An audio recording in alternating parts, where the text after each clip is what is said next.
छात्र नेता तो शहीद स्मारक पहुंचेंगे, आधे छात्र नेताओं की ये तैयारी रहेगी कि हम सीएम आवास में कैसे घुस, शतरंज की चाल चलेंगे। हाँ कभी भी सीएम आवास में 20 जने भी जाके घुस सकते हैं। हम पूरी रणनीति के तहत इस बार वो करें। सरकार ऐसा क्या कारण है कि जो सरकार चुनाव नहीं करा रही है?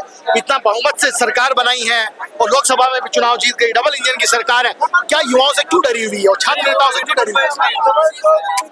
क्रांतिकारी लोग ना है, क्रांतिकारी लोग जहाँ कहीं भी अन्याय होता है उसके खिलाफ सरकार के लिए हम मजबूती से लड़ते हैं और उनके जो काले कारनामे वो उजागर करते हैं, इसलिए।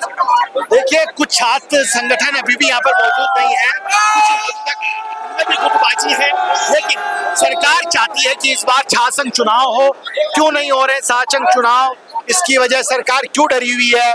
काफी मतलब नेता देखा जाए विधायक, राजस्थान की विधानसभा के अंदर काफी छात्र नेता जो विधायक चुन के गए हुए हैं, लेकिन फिर भी सरकार चुनाव मतलब क्यों नहीं कराना चाहती है? पिछली बार भी सड़कों का घेराव किया, सड़कें जाम करी, लाठियां खाई, गिरफ्तारियां दी, लेकिन सरकार की हठधर्मिता के बावजूद चुनाव नहीं हुए। लेकिन डिप्टी सीएम प्रेमचंद कुमार बैरवा का कल स्टेटमेंट आता है कि इस बार भी चुनाव नहीं होने की मंशा उन्होंने जग जाहिर करी। क्या कहेंगे? देखिए, जब छात्र संघ चुनाव होते हैं तो सरकार के बड़े बड़े घोटाले सामने आते हैं। इस तानाशाही जो प्रशासन है इसके घोटाले सामने आते हैं। सरकार इन घोटालों को उजागर नहीं होने देना चाहती। जो आम गरीब परिवार से छात्र आता है वो राजनीति में कदम रखता है, तो ये जो परिवारवादी राजनीति करना चाहते हैं इसलिए छात्र संघ चुनाव नहीं करवा रहे हैं। ये है। यार एक चीज बताइए जी कि सरकार पिछली बार भी नहीं करा रही है, इस बार भी कोई मंशा नहीं है। सब पिछली बार भी उग्र आंदोलन किया, इस बार भी उग्र आंदोलन करने की। पिछली बार हमसे जो कमी हुई वो हुई सीएम आवास घेराव की, और वो हमने चेतावनी दे चुकी है कि 4 तारीख को सीएम आवास घेराव करेंगे और सरकार को बताएंगे और उस दिन लेकर आएंगे। बस छात्र चुनाव सरकार का घोषणा कर दे, क्या करा दे, नहीं तो सरकार की वो हालत कर देंगे। सरकार समझ में कोई ना हो क्या बात हो रही है। मतलब क्यों? मतलब सरकार की ऐसी सरकार 4 तारीख को सरकार को 4 तारीख को पता पड़ जाए जो किसान के पुत्र जवान जिस तरह का पर्ची सरकार नहीं चलेगी। यहाँ जवाब देना पड़ेगा। चुनाव क्यों नहीं करवा रहे हो? प्रेमचंद जी बैरवा जी, आज आपको कैसे पता कि ये पर्ची सरकार है? पर्ची सरकार ही है, पूरी जनता को पता है पर्ची सरकार है। पर्ची खो, पर्ची से बनी सरकार। भजन लाल जी को होश नहीं है अभी जवानों की कितनी ताकत है, उनको दिखाना पड़ेगा इन तानों दम कितनी है। भजन लाल जी को होश नहीं है। भजन लाल जी तो अपने मस्ती में खो रहे हैं। उनको ये पता नहीं मैं कौन हूँ, क्या हूँ, कहाँ। उनको आभास ही नहीं हो रहा मैं मुख्यमंत्री बन गया। क्या आभास हो रहा है? उनको लग रहा है वो तो राजा जिनकी जी रहे हैं। अभी जो संघर्ष किया है ना, जो पसीने बहाए उनको कैसे पसीने बहा जाते हैं। उन्होंने लोगों के लगा मुख्यमंत्री बन गए। ऐसा नहीं कि सरकार सीधी मुख्यमंत्री बना। क्या लगा? जो भी आप समझ रहे हो उस चीज सरकार सब समझते हैं। मैं ये कहना चाहता हूँ कि जल्द से जल्द छात्र चुनाव घोषणा कर दे। ये प्रेमचंद बैरवा जी, आज मैं पढ़ रहा था पत्रिका में, प्रेमचंद बैरवा जी आज कह रहे थे, मैं पढ़ रहा था पत्रिका में कि हम 2020 शिक्षा नीति लागू कर रहे हैं। अरे तुम क्या शिक्षा नीति लागू करोगे? तुम क्या शिक्षा नीति लागू करोगे? तुम्हें शर्म नहीं आ रही क्या? तुम्हारे लड़कों को तो बड़े आराम से यहाँ संघर्ष करी, लागू तुम्हारी हो गई। छात्र चुनाव करो, नहीं करोगे तो आपकी ईंट से ईंट बजा देंगे। कान खोल के सुन लो, 4 तारीख को वो घेराव करेंगे। आपकी सरकार पूरी कानून को घेराव कर लेंगे। उस दिन मुख्यमंत्री भजन लाल शर्मा तो आवास में नहीं होंगे। आवास पे हो उसको आँख खुल जाएंगे। कई बार चले जाते हैं, कई बार मुख्यमंत्री छोड़ के चले जाते हैं, लेकिन 4 तारीख को वीसी मैडम की और ये सरकार की जो मिला जुली का खेल है ना, ये बंद कर दे 4 अगस्त तक, नहीं तो बहुत बड़ा प्रदर्शन होगा और मुख्यमंत्री आवास का घेराव किया रहेगी हमसे। हम हैं एक किसान के लड़ाकू लड़के, जो हमारी आवाज के लिए हम अपनी जान की ना परवाह करके हम तूफान से भी टकरा जाते हैं। हम आपको बता देना चाहते हैं कि जो कल उदयपुर मेडिकल कॉलेज में जो कांड हुआ था, अगर आपको लगता है कि वहाँ पे अगर कोई छात्र संघ अध्यक्ष या कोई लीडर होता तो ये घटना को अंजाम मिलती। जिस छात्रा के साथ में जो अन्याय हुई है वो एक यूनिवर्सिटी प्रशासन की लापरवाही की वजह से हुई है। अगर ये सरकार हमारी आवाज नहीं सुनती है तो हम 4 तारीख को बहुत बड़ा एक आंदोलन, जन क्रांति करने जा रहे हैं। तो हम आपके चैनल के माध्यम से सरकार से बताना चाहते हैं कि जल्दी से जल्दी छात्र संघ चुनाव की डेट फाइनल करें। प्रदेश की सरकार ने प्रदेश के छात्रों के हक और अधिकार को मार रखा है।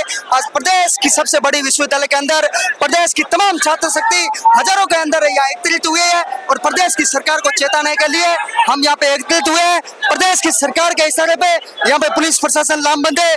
मैं पुलिस प्रशासन को बता देना चाहता हूँ कि प्रदेश का युवा आज के समय के अंदर भगत सिंह जी की भूमिका के अंदर लड़ने के लिए तैयार है। जब तक उनको उनका हक और अधिकार नहीं मिल जाता, प्रदेश की घूमी भरी सरकार। आप विजुअल्स के माध्यम से लगातार देख रहे हैं कि जिस तरह से गेट के यहाँ पर छात्रों का जमावड़ा है और ये कह रहे हैं कि हम 4 अगस्त को सीएम आवास का घेराव करेंगे।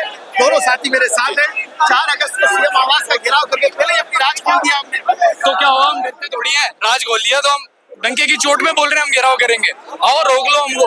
हम देख लिए बिना बुलाए 400 से 500 की मीडिया है। हमने पूरी सहमति ने एक गठन उठाया और एक हमारी सर्व सहमति से एक निर्णय लिया है कि 4 तारीख को हम सारे मुख्यमंत्री निवास का घेराव करेंगे। देखिए सर, देश की राजनीति में मोदी जी कहते हैं कि 1 नेशन 1 इलेक्शन, 1 स्टेट 1 इलेक्शन। यहाँ पर तो लगातार लोकतंत्र की हत्या की जा रही है। 2022 के बाद ये तीसरा सेशन है कि जो छात्र राजनीति, जो लोकतंत्र की नर्सरी है, जो छात्र राजनीति देश की राजनीति की पहली सीढ़ी है, उसकी हत्या करने का काम, विश्वविद्यालय के छात्रों का गला घोटने का काम प्रदेश की सरकारें कर रही है। सरकारें कोई भी हो, लेकिन युवाओं का गला लगातार घोटा जा रहा है। हम कोई हक नहीं, हम कोई भीख नहीं मांग रहे, हम हमारा हक मांग रहे। या तो भजनलाल सरकार समय रहते चुनाव बहाल करे, वरना हलक में हाथ देकर हम हमारा हक लेना जानते हैं, छात्र संघ चुनाव को बहाल करवाना जानते हैं। भजनलाल सरकार चुनाव इसलिए नहीं करवाना चाहती कि यहाँ पर जो उनका एबीवीपी का संगठन है वो बहुत कमजोर है साहब, और सरकारें चाहती है कि जो राजनेता आएंगे वो कहीं ना कहीं एनएसयूआई को, कांग्रेस को मजबूत करने का काम करेंगे। तो मतलब इसका मतलब आप लोकतंत्र की हत्या कर दोगे सरेआम, तो आप करवाइए ना चुनाव, क्योंकि इन युवाओं की आवाज को दबाने का काम किया जा रहा है। 4 तारीख को ये नौजवान पूरी बिगुल बजाने का काम करेगा और प्रदेश के भजनलाल सरकार को घेरने का काम करेगा। पिछली बार भी सड़कें जाम करी गई, गिरफ्तारियां दी गई, जेल में पता नहीं क्या क्या हुआ, उस बार भी वही हो रहा है। लेकिन बयान आपने देखा होगा कि क्या उनका मंशा है, सरकार की मंशा नहीं, सरकार की कतई मंशा नहीं है। हमने तो इस राजस्थान विश्वविद्यालय के प्रांगण से लोकतंत्र की विदाई तय कर दी, क्योंकि प्रदेश की भजनलाल सरकार अपने सत्ता के अहम में चूर है। लेकिन ये भजनलाल सरकार ध्यान रखे कि पर्ची से आने वाली सरकार है, इसका मतलब ये नहीं कि आप लोकतंत्र की सरेआम हत्या कर दो।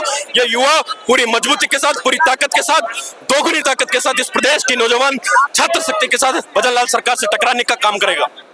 देखिए पत्रकार जी, आज भारत में कहीं ना कहीं लोकतंत्र की जड़ें वो काटी जा रही है। पहले सेंट्रल में लोकतंत्र की जड़ें खत्म करी है। आज राजस्थान के युवाओं में, जो राजस्थान विश्वविद्यालय में जो लोकतंत्र था, उस लोकतंत्र को छात्र संघ चुनाव पर रोक लगा के सरकार ने मिटाने का काम किया है। लेकिन राज्य सरकार से हम कहना चाहते हैं कि आपकी पुलिस से हम डरने वाले नहीं है, आपके केस मुकदमों से हम डरने वाले नहीं है। आपके छोटे भाई है, आपको हमारी बात को सुनना चाहिए और विचार करना चाहिए और तुरंत रूप से छात्र संघ चुनाव की बहाली करके सुनिश्चित करना चाहिए, और आगामी 4 तारीख को ये नौजवान आपके घर में घुसने का काम करेंगे। देखिए जिस तरह से यहाँ पर छात्रों का जमावड़ा है, सैकड़ों की तादाद में है, आपने बयान सुने होंगे। उनकी एक ही मंशा है कि छात्र संघ चुनाव बहाल हो, छात्र संघ चुनाव हो। सरकार क्यों नहीं करवाना चाह रही? तो कहना है कि सरकार डरी हुई है, सरकार नहीं चाहती है कि लोकतंत्र जिंदा हो। आखिरकार सरकार से ये बार बार विनती यही कर रहे हैं कि शासन चुनाव हो। सहयोगी अभी शर्मा के साथ तुषार गौतम, भारत न्यूज़।